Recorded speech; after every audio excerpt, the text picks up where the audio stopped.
उद्धार के लिए, पितरों की शांति के लिए, और जो कोरोना महामारी में जीव शांत हो गए हैं उन जीवों के उद्धार के लिए शिव महापुराण के 24,000 श्लोकों से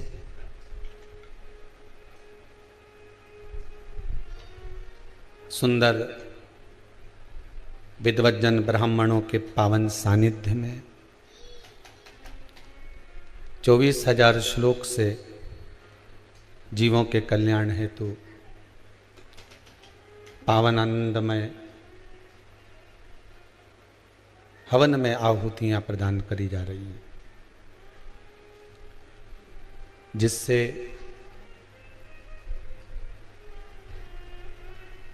बाबा देव अधिदेव महादेव की कृपा, करुणा, दया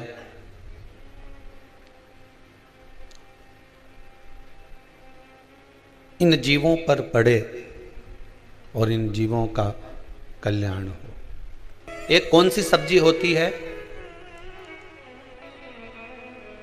जो पितृपक्ष में ब्राह्मण को भोजन कराते समय नहीं बनाई जाती? एक तो कुमड़ा, दूसरा पत्ता गोभी, जो बंद गोभी होती है ना, वो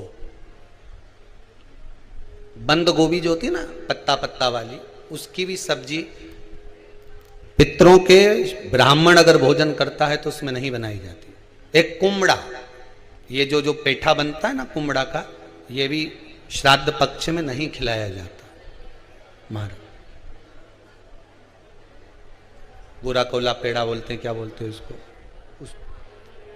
श्राद्ध पक्ष में उसको भोजन में नहीं दिया जाता। ब्राह्मण के भोजन, महाराज ब्राह्मण के भोजन में श्राद्ध पक्ष में सबसे ज्यादा जरूरी है दूध की खीर, दूसरा तुरई या गिलकी का भोजन, या तो सब्जी बनाओ या भजिया बनाओ, कुछ भी बनाओ। तीसरा मांस की दाल का भोजन, उड़द की दाल का भोजन। उड़द की दाल का या तो दही बड़ा बना लो, इमरती बना लो, या फिर बड़ा बना लो, या पकोड़ा बना लो, पर उसका भोजन होना जरूरी है।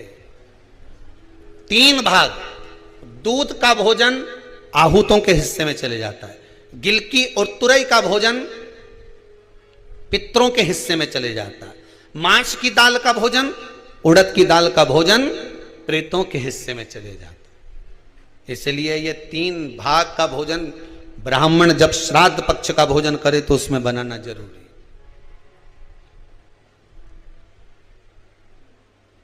बहुत जरूरी। आपके यहां जब श्राद्ध हो भोजन अवश्य। कई लोग कहते हैं गुरुदेव जब हम गया जी से आ जाएं तो क्या ब्राह्मण भोजन कराना जरूरी है? क्यों नहीं, कराओ, क्यों नहीं करा? क्या गाय की रोटी निकालना जरूरी है? स्वान की रोटी निकालना जरूरी है? कौवे की रोटी निकालना जरूरी है? हम कहते हैं अगर श्राद्ध गया जी का हो गया तो भले कौवे की मत निकालो, पर गाय की, स्वान की, ब्राह्मण जन की भोजन प्रसादी जरूरी। गाय की, स्वान की, ब्राह्मण जन की भोजन प्रसादी जरूरी।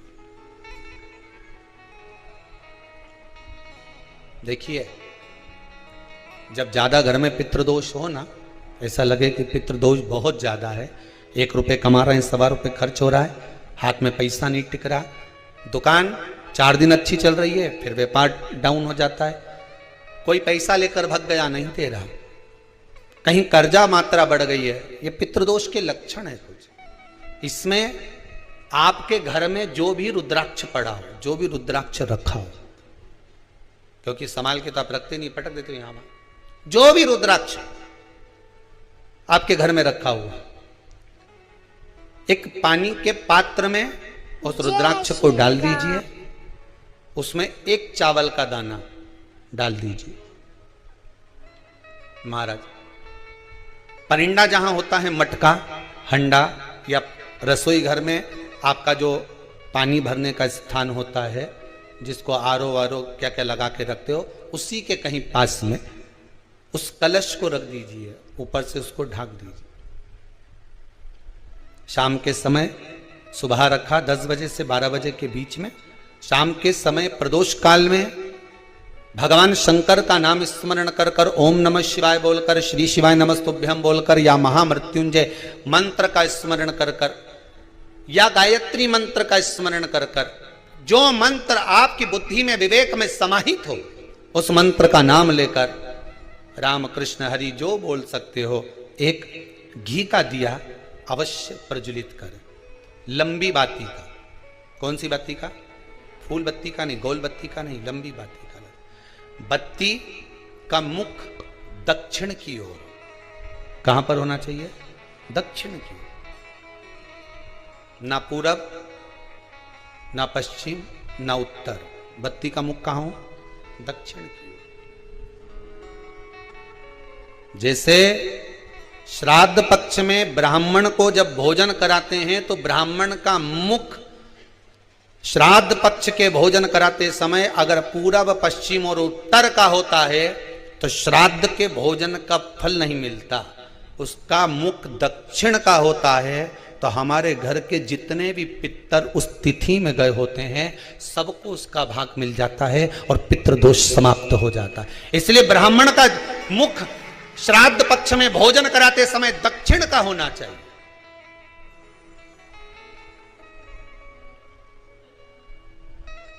ब्राह्मण का मुख दक्षिण का हो।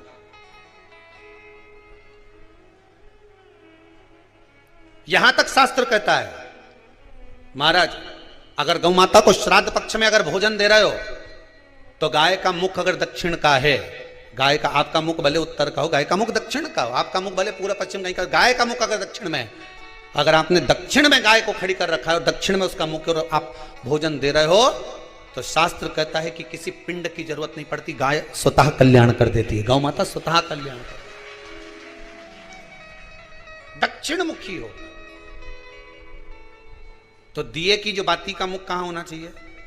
दक्षिण का। और दक्षिण का मुख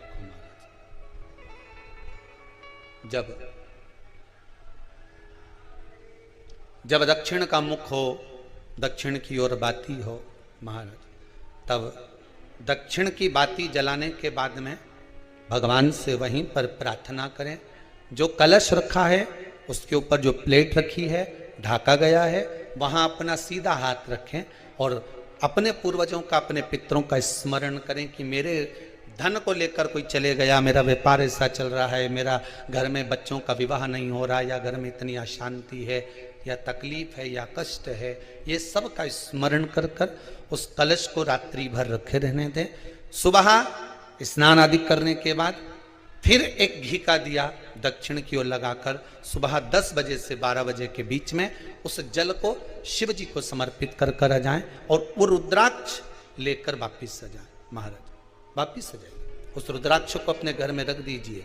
वर्ष भर वो रुद्राक्ष आपको कभी बीमारी से नहीं घिरने देगा, कभी किसी जगह खड्डे में नहीं जाने देगा, वो उन्नति की ओर ही बढ़ाएगा। भले कोई भी रुद्राक्ष हो, 1 मुखी से लेकर 14 मुखी, 20 मुखी, 18 मुखी, जो रुद्राक्ष आपके पास में, आप तो उसका स्मरण करिए।